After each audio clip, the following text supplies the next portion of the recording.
It is crossover Thursday here on the Locked On Podcast Network, and it's Steelers Ravens week. That means you've got Chris Carter, myself from Locked On Steelers, Kevin Ostreicher from the Locked On Ravens podcast. Kevin, it's so great to do this show with you, my friend. How have you been? I've been good, Chris. It's been a while. The Ravens and Steelers having two matchups in this back half of the year, but it'll be nice to have this rivalry finally happen this season. It is week 13. The teams are going through their share of injury concerns and have a bit different records right now, but these games are always so good, Chris. I'm excited for this. They always are. Both teams respect each other. It's going to be very interesting. What's always interesting is you guys should check out StatHero. It's the first of its kind daily fantasy sports platform where it's you versus the house and head-to-head fantasy matchups where it's winner take all. Sign up for free right now at stathero.com/lockedon and use promo code LOCKEDON. That's LOCKEDON, all capital letters, all one words, for a 100% deposit match. We'll get more on that later. But Kevin, let's dive right into it. The Ravens have been very up and down at times this year. There's games that look really impressive. They have really great walk-off wins. And then there's times they lose to the Dolphins. And I'm like, what is this? What's going on here? Where are the Ravens right now as far as, a stabilizing standpoint? Because to me, it's always been this. I have the world of respect for Lamar Jackson, who he is as a quarterback. But is it really is he the guy that's just making this whole thing go? Or are there lots of different guys who have really chipped in this year? Yeah, well, Lamar Jackson, Chris, is the guy who really makes this offense turn, who makes this team go. But there are guys who have been stepping up in a big way. It can't just be Lamar Jackson every week, or else that wouldn't really work. So Jackson has taken a step as a passer this season. He's kind of had to, because with all the injuries Baltimore's gone through in the run game, they don't have J.K. Dobbins this year. They don't have Gus Edwards. Both players were lost before the season. So they've been working with, Latavius Murray, Devonta Freeman, people call him now Ravens legend Le'Veon Bell, although he's no longer on the team. It just didn't work on the field. This isn't 2016 anymore for these guys, so they've lost a step or two. Mm-hmm. But because of that, the run game, it's no longer the burst of 15, 20-yard plays. It's now they'll get you 3 yards when you can get 3 yards or when you need 3 yards, but there's not much more to it. So the pass game has had to take that step up. Marquis Brown's played very well this season. Mark Andrews is still a very good security blanket. You have guys like Rashad Bateman stepping in as a rookie, playing really well through his first few games here. And even Sammy Watkins, a nice veteran guy. But even the offense has sputtered a bit over these last 3 weeks for Baltimore. Just one touchdown in each of their last 3 games. It's the defense, this Baltimore defense. And, when you look at the Ravens' history over their franchise, it's been, all right, the Ray Lewis, the Ed Reed, the Terrell. So, the Ravens' defense is the unit. But it's been a bit of an issue this year. The pass defense has not been amazing. They've improved, but it's been up and down. The big plays have been a problem. But over the last 3 weeks, the Ravens' defense is allowing not a ton of points, 4 total touchdowns over the last 3 weeks combined. That's pretty good. And usually it wins you football games, although they are 2-1. You mentioned the loss of the Dolphins. Lamar Jackson has had to put a lot on his shoulders. His turnovers are a bit up this year because, without a run game, it's made this offense a bit more one-dimensional than I think they would like to after having really good historical rushing offenses. So I've been impressed with Jackson. I've been impressed with this team. They're 8-3, despite, in my opinion, in terms of actual quantity and talent, they're the most injured team in the league. I know Tennessee has a few more guys, but in terms of talent lost, Baltimore has them by a mile. So, overall 8-3, the top of the AFC through 12 weeks. I think that's probably the best case scenario people could have imagined in Baltimore before the year when they had just a gluttony of injuries. No, yeah, definitely. I mean, when you saw all the running backs go down, Marcus Peters go down, this guy, that guy. I mean, a lot of people were saying, bye Baltimore, and I was like, I don't know, man. Lamar Jackson's still there, and I mean, you saw it when he first came in 2018. The team was falling apart. There was rumors that John Harbaugh was going to be out soon, and all of a sudden you throw Lamar Jackson instead of Joe Flacco, and they become a playoff team. They win the division. Like that's how much he brings to the organization, and I was like, you can't undervalue that when you're talking about what the Ravens do really well. So that's one aspect I think is really impressive. But I wanted to ask you, because Mike Tomlin really highlighted the ability for Marquis Brown to get open. I wanted to get your perspective on where has he grown as a receiver. He was always fast. He's always he's the big play guy. But what are the things that he's kind of worked on to be better? And what are things where you're still like, hey, we need to see this more out of you to make you the really number one receiver on this team? Yeah, so Marquis Brown's a bit of an interesting situation, especially in Baltimore. A lot of people saw him come out of Oklahoma, Chris, and were just like, is he a gadget player? He's super small, not very strong. He has the speed, but is he just a deep threat? He came in and had a really good rookie year. and followed that up with a pretty good second year as well. He was expected to take a huge leap this year. And I mean, he's done it. He's improved his route running. He looks a lot more crisp. He looks a lot more fluid in his routes. He's getting open. He's one of Lamar Jackson's favorite targets. He's very, very impressive. And considering the growth that we've seen every single year, it's putting a lot of confidence in with people just to see, what can he be when he hits his peak. I think a lot of people are excited about that, but some areas he has to improve in. Drops have been a bit of an issue for him over the course of his career. He hasn't really been able to shake that. He's very up and down with it. Like, for example, against the Detroit Lions in week 3, pretty much dropped 3 touchdown passes in a very short amount of time. And, we all know how that game ended. Justin Tucker with that NFL record 66-yard field goal, but they wouldn't have even been in that situation. And Marquis Brown just catches 1 or 2 of those passes. So you have to kind of take the good with the bad, especially with young players. Marquis Brown is still so young, still learning, and still trying to find his role in this offense. They've established for him, though, that, he can play all over the field. A lot of these Ravens receivers can. That's a really big part of his game. But Brown's been impressive to me. Right now, he is the number 1 receiver on this team. He has a couple of other guys who can really complement him well, such as Mark Andrews and Bateman and some of those other guys. But I think Brown, even though the drops have been a bit of an issue, he's still playing great football this year. Now, I want to flip to the defense before we send it to our first break, of course. You talked about that defense. They've stepped up. Calais Campbell's still there. Brandon Williams has always just been that annoying nose tackle that just can get in people's way and take up 2 blockers. Tyus Bowser, I've seen step up. You had Owe, who stepped up for a big play. Then you still got, Justin Houston is playing really well. But I wanted to talk about that secondary. What's been going on with the secondary? You still got Marlon Humphrey, but of course, with all the injuries that have come, they have not been able to be the same group. Where have you seen? Could you help Steeler Nation understand who is are the guys that are making up most of the snaps in the secondary, and how have you graded them out so far? Yeah, definitely. It's been a unit that struggled. I mentioned their pass defense for a while was in the bottom 5 in a lot of these categories. They have stepped it up in recent weeks. They played Miami and Chicago and Cleveland, so not like world breaker offenses, but still, you got to play who's in front of you. Marlon Humphrey, you talked about, is the guy. He still is having a great year, has been caught looking in the backfield a couple times, has gotten burned a few times, a couple holding calls, but he still is a top 5 corner in the league, and that, you're pretty squared away with him. But Marcus Peters, we talked about, done for the year. They lost Deshaun Elliott, their starting safety, in week 9 to a torn pectoral muscle and a torn bicep, and he played through it for a little bit. So, he's a tough guy, but they've had to replace him with a rookie 3rd rounder in Brandon Stevens, who played running back in high school in his first 2 years of college, converted to cornerback for his final 2 years and transferred, and now is converting over to more of a safety. So he's still learning the position. He's played decently well, but has definitely struggled over these last couple of weeks. You also have Anthony Averitt, who is their number 2 corner at this point. He has stepped up, and outside of Indianapolis, where he had by far his worst game of the year, he's played decently well. He's been banged up also, so that could maybe be contributing to a bit of just okay play over the past couple of weeks. Tavon Young's one of the better slot corners in the NFL. He, after having 3 season-ending injuries in 5 years, has played well this year, and he's arguably the team's best tackler, honestly, after how many issues they had earlier in the season with it. And then you have guys like Chris Westry, who's a 6'4" corner, runs sub 4.4. So you have the athletic traits there, but he's still very, very raw and very young.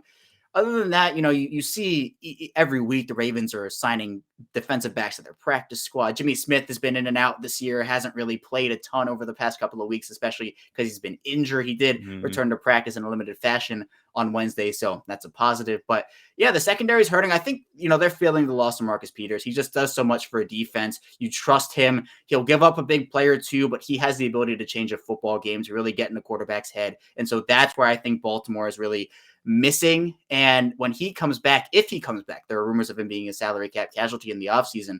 That's a big get for them. But so far they've had to work with what they've had to work with. And it's been a very, very mixed bag. It's certainly going to be interesting to see how they continue to play this season. The defense for the Ravens has come up big for them in more than a few games this year.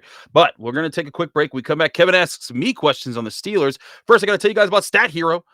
No one plays daily fantasy sports to lose. Winning feels so much better.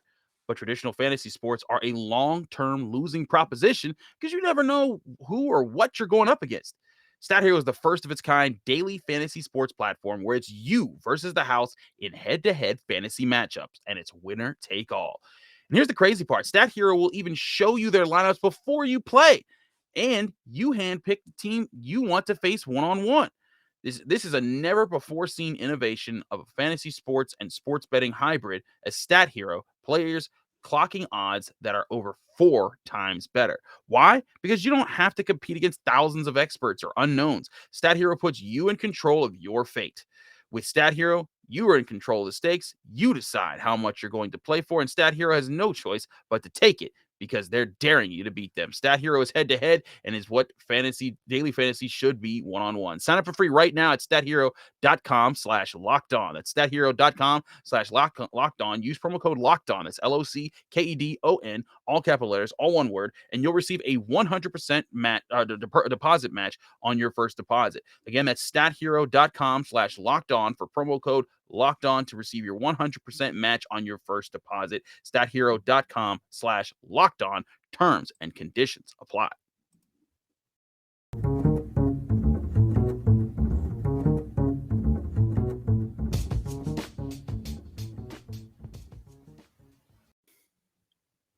We are back here. Our second segment of this crossover Thursday rivalry week. Kevin Ostreicher, Locked On Ravens. Chris Carter, Locked On Steelers. And Chris asked me questions about the Ravens in the first segment. I'm going to put him on the hot seat here, ask him some questions about the Steelers.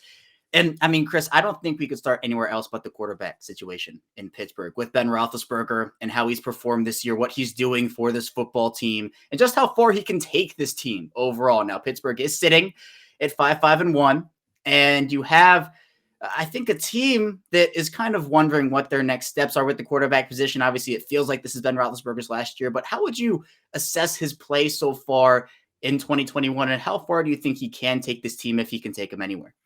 Well, the thing is that I really had Ben Roethlisberger through there. They had about 5 weeks where they didn't lose a game because technically they tied with the Lions, but they had at one point I think a 4-game win streak, and you saw just he was doing exactly what they were asking to do. Don't throw the interception in the touch when you get into the red zone. Throw it to the Pat Freiermuth, throw it to Deontay Johnson, get it to a playmaker, and let them finish the drive. And that's what he had been doing. He went several weeks without an interception. That was broke against the Bengals just last week. So that's the biggest factor. But the problem that I've seen with Ben Roethlisberger is when the Steelers need the offense to take control of a game, it is very hard for him to do so. It's not the same days where he would just sling the ball 50 yards downfield. He can still hit the occasional deep ball. He can still hit Chase Claypool on a deep pattern. He had a couple of those last week. He can still hit a guy on a post pattern. But you look at what he's been able to do, and you're sitting there. It's like, man, he's not the elite master reader of defenses. He doesn't understand everything that's going on all the time, except the difference is now he doesn't have the strength and the mobility to just shake guys off, buy more time, and then kind of play sandbox football, if you will. So that's where he's at right now. He's still focused, like he's still in it, and he's still kind of playing the game, and he's still really trying. But it's just you see his limitations, and the truth is they really need the run game to return soon. It kind of took a break last week against the Bengals, but Najee Harris has been his balancing point. When he gets going, he can play off him, hit some play action passes, and that's been Ben Roethlisberger's best times. Yeah, and so with, sometimes a struggling passing offense, you would hope the run game would be able to step it up and maybe alleviate some of that. Pittsburgh is 26th in net yards per attempt through the air, but on the ground, they're actually worse. They're 29th. And you have a guy like Najee Harris who's averaging 3.6 yards per carry. Chris, has this running game been up to your expectations this year? And how would you assess, both the running back situation, but also the offensive line and how they've blocked this year? Well, Najee Harris himself is doing a phenomenal job. He's making guys miss. I think he has the 5th most forced missed tackles in the NFL, but most of those are happening right at the line of scrimmage. The Steelers knew they were going through a rebuilding project with the offensive line. They were just trying to get these guys to play physical. But what you've seen is a problem from having so many rookies on the line. Kendrick Green playing center when he wasn't used to playing center. He still isn't used to playing center because he was a guard at Illinois. He's really good at going, pulling, and hitting in space, and that's what they really love about him because he can be really physical. But he's still not used to snapping the ball and quickly getting his hands back up to keep defensive tackles off of him from establishing leverage. Dan Moore Jr., an offensive tackle, has held his own as a fourth round rookie draft pick out of Texas A&M. Up against Myles Garrett. Garrett was giving him the business, but he only allowed Garrett to get 1 sack in that game. It's like when you consider that kind of matchup, you'll take that. But the Steelers offensive line also dealing with some injuries. Kevin Dotson, who was their best lineman going into the middle part of the season, he had like an ankle injury. He's in a boot. He's been on injured reserve for the past couple weeks. Then his backup J.C. Hassenhauer has an injury. He's not going to be able to play in this game most likely. And now his backup Joel Haig, and he's on the COVID list. So the Steelers have just had a wave of unfortunate situations with their offensive line, and that's already a group that's been struggling. So a lot of it is just this group needs to be cohesive. And I wrote about this for DKPittsburghSports.com. When you look at the tape, it's not that they're always getting blown off the ball. It's just that oftentimes there's just that one person who didn't communicate or didn't understand, hey, I'm supposed to get to the second level or here, or hey, I'm supposed to help wall off this guy, and that'll create the crease that Najee Harris needs to go. But when Najee gets going, he's really tough. He's a phenomenal weapon. It's just that they still need to rebuild this offensive line. They started the process this year. I think they'll make a lot more of an all overhaul next year when they get more draft picks, and they'll also have a lot more free agency space. Yeah, the cap space will be huge, especially I think just to rebuild not just the offensive line, because that's the big part of it. I think it does all start up front for an offense because regardless of how good you are as a quarterback, how good you are as a running back, if there's a defender in the backfield within 1 second, 2 seconds, even if you are a guy like Lamar Jackson, sometimes there's just not a lot you can do with that. But Chris, I want to flip back over to the passing offense just briefly, talk a bit about the weapons that Ben Roethlisberger's throwing to. Obviously, no Juju Smith-Schuster for the remainder of this year. He's been out for a while now. You have Chase Claypool, Deontay Johnson, but who are some of those other contributors that Ravens fans might not be aware about? There's a rookie tight end contributing also. That's a big part of this offense too. Listen, Steelers fans are so ready for Pat Freiermuth to be the second coming of Heath Miller. And honestly, he's a different kind of guy because Heath Miller was a blocker first and then a really good catching tight end. Pat Freiermuth is a really, really good receiving tight end. He's made multiple one-handed grabs while he's been in the end zone. He's fast once he gets the ball in his hands. He looks to make plays. And he's had some up and downs. He fumbled in overtime against the Lions, and the fumble that ultimately, locked them into that tie. But when Ben Roethlisberger's thrown in the ball, he's caught it. He leads the team with 6 touchdown receptions, and a lot of those are red zone, just like, hey, young guy, go up and get that. And he's like, okay, and he wins those jump balls. So he's been a target that they really love to use. Deontay Johnson continues to emerge as a true receiving threat with great route running. He's shored up his hands. Last year, he led the NFL in drops. This year, I think he has 1 official drop on the season.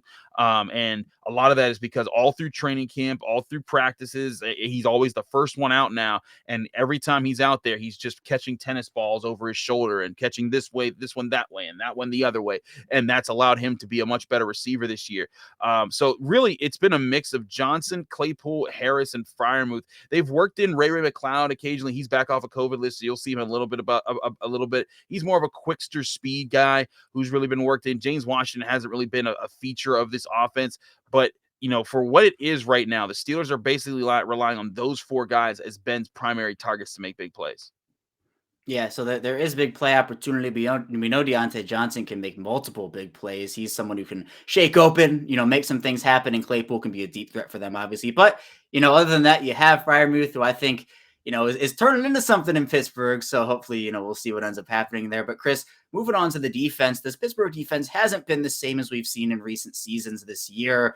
It's been a struggle sometimes on both, both passing and rushing defense for them. We know what TJ Watt is. He might not, we don't know yet exactly, it seems like, but we don't know either. Yeah, if he does play, obviously that's a big advantage for Steelers. If he doesn't play, obviously the Ravens benefit in that. But Cam Heyward, you can argue, is playing the best football of his career, and he's 32 years old at this point. You have Alex Highsmith, who was filled in for Bud Dupree, but there's been the acquisition of Joe Schobert, which has been a thing. You have Devin Bush, who struggled recently, Robert Spillane, who obviously is not going to be available, seems like. So for this Pittsburgh Steelers defense, Chris, how would you assess it so far through 12 weeks? And are you a bit disappointed by how it's looked? I think the biggest thing is that they're holding on, with Scotch tape. With a lot of these injuries, as banged up as the Ravens are, the Steelers are down like 4 defensive linemen, and that was their core. As much as TJ Watt and Alex Highsmith off the edges are exciting, and TJ Watt's the best player on the team, It gets kind of marred when Cam Heyward's the only guy in the middle. There's no Stephon Tuitt. There's no Tyson Alualu. They really liked Carlos Davis coming into the season as the guy off the bench to spell them. And so now you're having to deal with a situation where Chris Wormley's your starting defensive tackle. And as you know, that's probably not the best situation for your defense, every play. But that's been the issue, is that the strength of this team was going to be relying on that front four to just dominate games and then to keep Devin Bush and Joe Schobert clean. And Schobert's actually come in and done a decent job. He's hung in there. He's made the heady plays. He's been the good veteran that's kind of stabilized things. Just Devin Bush is just kind of in a fog right now. When you look at the way that he plays, last year before he was injured, in the year in his rookie season before that, he was flying all over the field. He was going sideline to sideline. He was blowing up plays, making plays on the ball, all these things. This year, he's doing none of that. It looks like he doesn't trust his knee yet after his ACL surgery.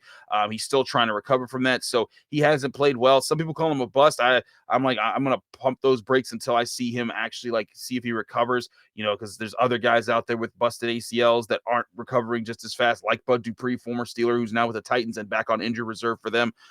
So yeah, I'm not going to doom him just yet, but the defense is missing those role player presences that always locks things down on the Steelers defense. Cause you have, of course you have your stars like Cam Heyward and TJ Watt, and Cam Heyward is having a phenomenal season. Even though he has 5.5 sacks in the year, he's so hard to stop, and he's bringing it every play, and he brings energy and leadership to the Steelers defense. But when you look at, how other guys are filling in, I mean, Isaiah Loudermilk, a fifth-round rookie out of Wisconsin, Henry Mondo, an undrafted guy that they've kind of hanging around on because of his ability to play special teams. They went and got Taco Charlton as a backup edge guy. They have their backup free safety for Minkah Fitzpatrick is Trey Norwood, who's played well for a backup 7th-round, pick of a safety, but it's all adding up, and you're seeing guys not finishing plays on tackles, not communicating properly. And that's where I think the biggest problem for the Steelers is right now is they have been out of sync. And Mike Tomlin had a really big padded practice on Wednesday. They normally don't do that as much later in the season because he only gets so many of those. But he's emphasized, we got to get back to being physical because we haven't been that in the past couple weeks. Yeah, and it's for any team really, and especially in Baltimore as well, where regardless of how many talented players you have on the team, the ones that you're missing, if you're missing a ton of talent, it just lowers the ceiling of what your team can do. And that doesn't mean you can't win football games, doesn't mean you can't go far. Mm-hmm. But for the Steelers with their defensive line, for the Ravens with their secondary, you can talk about, you've been disappointed with this, disappointed with that. But at the same time, they have to work with what they're working with. And sometimes you just don't have the talent to keep up with it. So it's not like, these players are playing poorly or this, that, and the other. It's just Right. They don't have some of their talent this year. And that is what it is. But we'll head into our final break. When we get back, we'll be talking about some matchups to watch for this Ravens and Steelers matchup. So stay tuned for that, and we'll be right back. BetOnline is you covered all season with more props, odds, and lines than ever before as football season continues to march to the playoffs. BetOnline remains the number one spot for all the sports action this season. Head to our new updated desktop or mobile website to sign up today and receive your 50% welcome bonus on your first deposit. Just use our promo code LOCKEDON to receive your bonus. From basketball, football, NHL, boxing, and UFC, right to your favorite Vegas casino games. Don't wait to take advantage of all the amazing offers available for the 2021 season.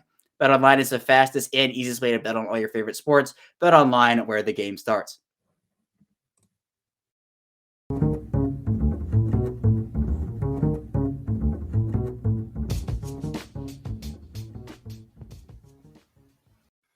Back here on the Crossover Thursday episode on the Locked On Podcast Network. It's Chris Carter. It's Kevin Ostreicher. We're here, Steelers Ravens, breaking it down. Now, one thing I love to do with crossover hosts in these episodes is we like to talk about matchups. We've both talked about our own teams and what teams we cover, but we want to get into matchups and things that we think are going to set tones for how this game is going to go. And I'm going to lead off here, Kevin, with an important matchup that I think favors the Ravens in this situation, just based off the way the Steelers have played.